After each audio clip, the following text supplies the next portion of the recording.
Hey folks, this is Riker with a guide on how to prepare for Diablo 3 Reaper of Souls upcoming patch 2.1, presently on the public test realm. Patch 2.1 is bringing with it a number of big changes, including ladders, called seasons, new items, and greater rifts.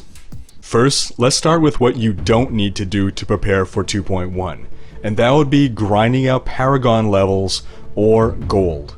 Both of these will be very easy to come by in 2.1 between the Greater Rifts and the Goblin Treasure Realm. One thing that may be worthwhile is to make use of the Rifted Forward community while you still can. If you're not aware, Rifted Forward is a community that can be found in the in-game communities tab, and what it boils down to is an exchange of rifts for blood shards. In Rifted Forward, you join a game when a rift is just about done, get invited to the Rift Guardian fight, receive the blood shards, and then pay by opening the next rift and leaving the game.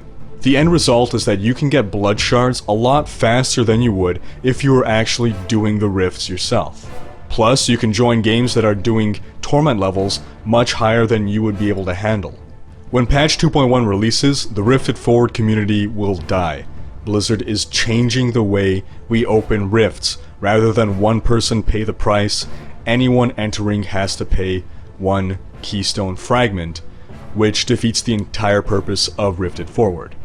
Now that brings us to our next point. What are you going to do with all those blood shards? Well, it's a good idea to complete that set you're going for right now in order to be able to handle higher difficulty levels once 2.1 hits. The way Greater Rifts work is that you have a certain amount of time to complete a level in a rift. If you complete the level within the time limit, you progress to a higher difficulty. And this keeps going and going and going, and I believe the highest difficulties that most people can get to is about level 30 some odd within these Greater Rifts.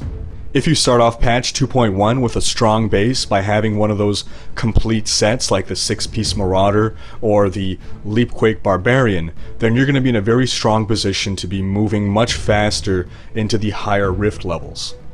Alternatively, saving up rift keystone fragments is also a good idea. This way you'll have to spend less time grinding bounties once 2.1 hits, and that means more time spent climbing the leaderboards in Greater Rifts. Another thing you'll want to do is, if you can, try to get a hold of a Furnace or a Rhinard. At higher Greater Rift levels, monster hit points gets out of control. We're talking billions of health. You simply can't do enough damage fast enough to take these guys down.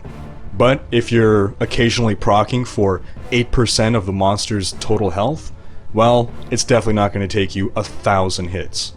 So that's exactly what the Furnace does. It's a legendary two-handed weapon that will remove a percentage of the monster's health on a successful proc. If you can't equip it yourself, then you can put this on your Enchantress and play solo. As for Rhinard, this only works for certain builds or certain party combinations, but it will instantly kill trash mobs that are frozen, or at least it has a chance to do so.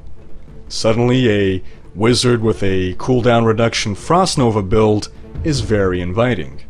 Now, unfortunately, finding a Furnace or a Rhinard leaves you at the mercy of RNG. However, one thing you can do is make a monk. That's right, what was once previously the least popular class is now topping the Greater Rift leaderboards thanks to the ZDPS build. The ZDPS build makes use of the power Exploding Palm. And what's great about this is when you kill an enemy, that enemy explodes and deals 50% of its maximum life as damage to all nearby enemies. So if you're fighting a bunch of enemies that have 2 billion hit points, once you kill one, it's going to deal 1 billion hit points of damage to all its surrounding buddies. In other words, it's taking off half of their health in one shot. Combine that with a Furnace, or even with that fist weapon that no one can pronounce, and monks are looking to be the top damage dealers of 2.1 Greater Rifts. The last thing you'll want to do in preparation of patch 2.1 is get ready to craft yourself a ton of Hellfire Amulets. Hellfire Amulets are going to be the best in slot amulet for a lot of 2.1 builds. When it's crafted, this amulet grants you a random passive ability from your class, allowing you to have, in total, 5 passive abilities.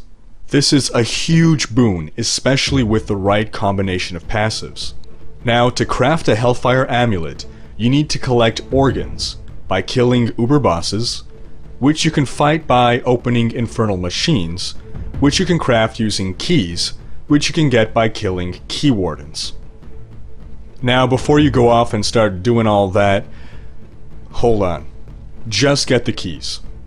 Right now, a lot of people are complaining about crafting costs, and given this is New Blizzard, and New Blizzard is awesome, I would not be surprised to see a reduction in crafting costs, so rather than use up your keys now, only to find out later on that you could have done it for cheaper, save up the keys, and once 2.1 hits, then start taking the steps necessary to get the amulet itself.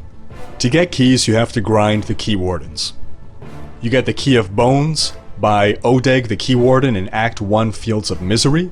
You get the Key of Gluttony by Sokar the Key Warden in Act 2 Dalgur Oasis.